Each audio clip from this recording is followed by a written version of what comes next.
សួស្តីអ្នកទាំងអស់គ្នាថ្ងៃនេះខ្ញុំមកប្រាប់ពុកម៉ែបងប្អូនទាំងអស់គ្នាពីរបៀបដាក់បទចម្រៀងខ្មែរយើងវិញនៅក្នុង story Facebook ហើយឥឡូវនេះកុំឲ្យខាតពេលយូរទៅដាក់បទចម្រៀងខ្មែរយើងជាមួយខ្ញុំទាំងអស់គ្នាដើម្បីដាក់បទចម្រៀងខ្មែរយើងបាននៅក្នុង story អ្នកគ្នាត្រូវមាន app VPN មួយមកអ្នកទាំងអស់គ្នាអ្នកទាំងអស់គ្នាចូលទៅកាន់ App Store ឬក៏ Play Store មកអ្នកគ្នាហ្នឹងហើយអ្នកគ្នាធ្វើការវាយពាក្យថា VPN cake មកអ្នកគ្នានេះឲ្យតែ VPN អ្នកគ្នាធ្វើការ down មកហ្នឹងហើយអ្នកទាំងអស់គ្នាធ្វើការ down app VPN ហ្នឹងមួយហ្នឹងមកអ្នកគ្នាហ្នឹងហើយឥឡូវនេះពេលអ្នកទាំងអស់គ្នាបាន down app VPN ឆ្មាហ្នឹងហើយអ្នកគ្នាចុចបើក app ហ្នឹងមកអ្នកទាំងអស់គ្នាឥ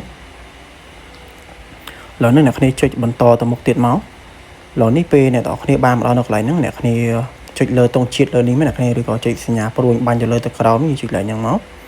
ហ្នឹងហើយមកដល់ហ្នឹងអ្នកគ្នាចុចរើសទង់ជាតិមួយមកអ្នកគ្នាហ្នឹងហើយអ្នកគ្នារើសតាមខ្ញុំអ្នកគ្នាខ្ញុំរីខមមិនរើសតាមខ្ញុំមករើសទង់ជាតិជប៉ុនអ្នកគ្នាហ្នឹងរើសទង់ជាតិមួយហ្នឹងយើងរើសមកហើយឥឡូវនេះអ្នកទាំងគ្នាធ្វើការភ្ជាប់ទៅអ្នកគ្នាហ្នឹងយើងភ្ជាប់មកហើយម្ដងនេះអ្នកគ្នាចុច allow មក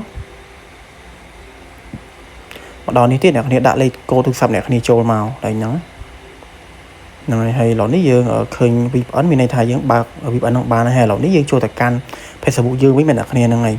ឥឡូវនេះអ្នកគ្នាចេញមកក្រៅសិនមកអ្នកគ្នាមិនទាន់ចូលទៅកាន់ Facebook ទេអ្នកគ្នាធ្វើការចាំ2 3នាទីមកដើម្បីឲ្យ VPN ហ្នឹង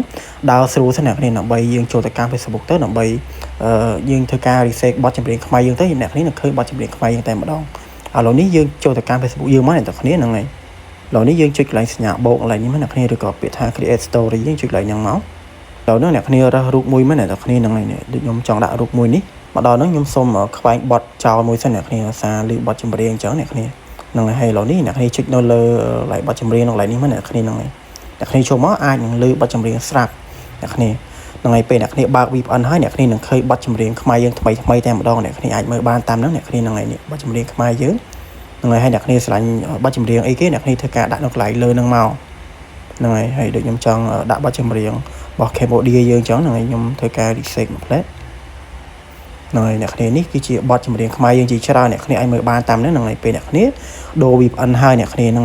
ហើយមួយទៀតពេលអ្នកគ្នាបង្ហោះវីដេអូហើយឬក៏ដាក់បទចម្រៀងខ្មែរយើងហើយអ្នកគ្នាកុំភ្លេចបិទ VPN ហ្នឹងវិញផងអ្នកគ្នាយើងធ្វើការចូលទៅកាន់ app ហ្នឹងវិញមកហើយអ្នកគ្នាធ្វើការចុចផ្ដាច់ VPN មកហ្នឹងហើយបើសិនជាយើងអស់មកបាត់ពាក្យថា VPN មានន័យថាយើងបិទ VPN ហ្នឹងបានហើយវីដេអូចែកម្លែកខ្ញុំក៏មានតែប៉ុណ្្នឹងផងដែរអ្នកគ្នាហ្នឹងហើយបើសិនជាខ្ញុំនិយាយខ្វះខាតនៅកន្លែងណាមួយសូមអ្នកគ្នាអធិស្ឋានផងហ្នឹងហើយអូខេបាយបាយអ្នកនរគ្នាហ្នឹងហើយចាំជួបគ្នានៅវីដេអូចំណេះដឹងថ្មីៗទៀតណាអ្នកគ្នាហ្នឹងហើយបាយបាយ